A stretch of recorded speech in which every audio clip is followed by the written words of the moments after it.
Les vautours rôdent autour de Dakar. Ousmane Sonko a enfin été placé en détention provisoire pour des raisons politiques. Après des années d'acharnement judiciaire qui utilisaient des prétextes pour le persécuter et le salir, comme cela a été fait envers tant de dissidents, à commencer par Julian Assange, le pouvoir a montré sa véritable face, celle d'une tyrannie sale qui ne supporte pas l'opposition politique et qui vise par tout moyen à se perpétuer au sein d'instances dominantes qu'elle utilise pour piller et pour accaparer des ressources au détriment du reste des Sénégalais. C'est avec un sentiment de dégoût et de vilainie très fort que j'ai accueilli cette nouvelle et la démonstration encore une fois que l'appareil judiciaire sénégalais n'était pas en mesure de faire respecter l'état de droit face à la volonté toujours plus écrasante de ses dominants et de ses instances politiques. Alors je vous dis tout cela depuis Dakar. Je salue la mort d'un nouveau martyr tombé à Pékin aujourd'hui, tombé à Pékin pour la liberté et la souveraineté de son peuple,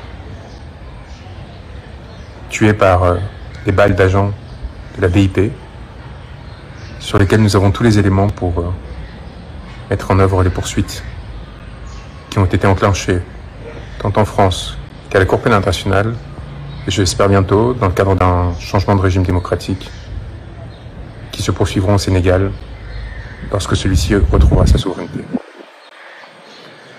Je vous parle non pas en fugitif, déguisé en femme, mais en effet porteur d'une robe. Une robe d'avocat.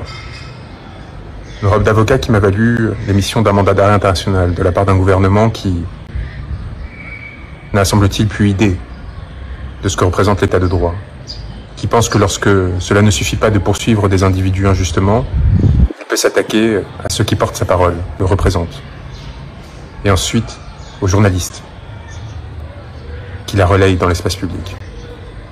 Je tiens à saluer le courage de beaucoup de journalistes sénégalais qui, contrairement à leurs collègues oligarchisés français, ont au moins cette passion de la diversité et de la différence, même si certains sont pris dans les raies de la propagande. J'ai lu encore des insanités à mon sujet, comme quoi, dans Le Monde, journal qui appartient à l'oligarque que l'on sait, qui censure les articles ou les papiers lorsqu'ils me sont trop favorables, ils savent de quoi je parle, et à l'inverse, tente de salir chacune de nos initiatives et raconte des anecdotes absolument délirantes, comme quoi on serait en fuite, changeant de maison en maison au sein de Dakar, sans téléphone laissé à Paris. Désolé de vous décevoir, mais la réalité est à la fois beaucoup plus complexe et beaucoup plus enchanteuse que celle que vous tentez d'écrire pour détruire vos ennemis et non pas faire votre travail, contrairement à ce que vous espérez faire croire aux autres, mais servir des intérêts que l'on sait. Nous sommes ici sereins, travaillant, dur, pour nous assurer du respect des droits des personnes qui se sont engagées dans ce territoire pour leur liberté et leur souveraineté, et constatant une forme d'inertie assez sidérante de la part d'une part de la communauté internationale, mais également de la France, mon pays, qui détient une base militaire à quelques mètres du lieu où je suis, et qui craint probablement de la perdre, et qui, par crainte de la perdre, est prête à s'asseoir sur tous les principes qu'elle a revendiqués ces dernières années, et qui ont fait son prestige et sa valeur au cours de l'histoire. Cette France qui n'a eu aucun mot pour dénoncer l'arrestation d'Ousmane Sonko. Cette France qui a participé à sa persécution en soutenant le mandat d'arrêt émis à mon encontre. Cette France qui, encore aujourd'hui, se tait sur les 60 morts, qui depuis mars 2021, les milliers d'arrestations et de blessures ont atteint au peuple sénégalais alors qu'il manifestait pour défendre ses droits, et en particulier son droit d'être représenté librement dans le cadre d'élections démocratiques. Alors c'est sûr qu'en France, on n'est pas habitué à des peuples qui luttent pour la démocratie, tout simplement parce que notre démocratie a été tellement avariée par ces jeux oligarchiques, par ces compromissions successives, par ces distorsions institutionnelles, qu'elle a perdu tout goût à la liberté et à la démocratie.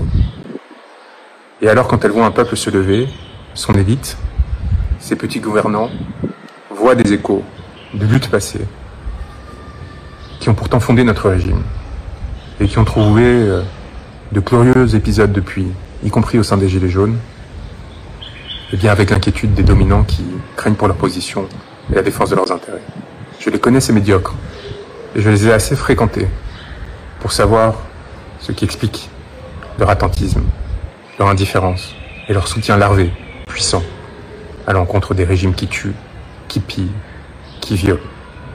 Est-ce que c'est pour cela qu'il faut se donner à des mains étrangères, à d'autres acteurs opportunistes qui tentent de se saisir de ces opportunités? Non. Il faut en profiter pour garder sa dignité, réclamer sa souveraineté et proposer des positions d'équilibre comme celles qu'Ousmane Sonko développait, sans asservissement à l'égard d'une puissance tierce, quelle qu'elle soit. Pour et par le peuple. Pour et par le peuple. C'est maintenant le cri qui doit nous unir pour défendre, à travers ce destin et à travers celui de tous ceux qui luttent, nos aspirations à la beauté et la dignité. Courage à tous.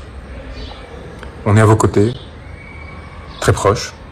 On l'a fait pour vous démontrer qu'on n'était pas dans un comptatoire, que l'on était aussi capable de prendre des risques, mais aussi, jusqu'au bout, revendiquer la légitimité de nos faits, des gestes, de nos paroles, puisque c'est sur des paroles que nous avons été poursuivis.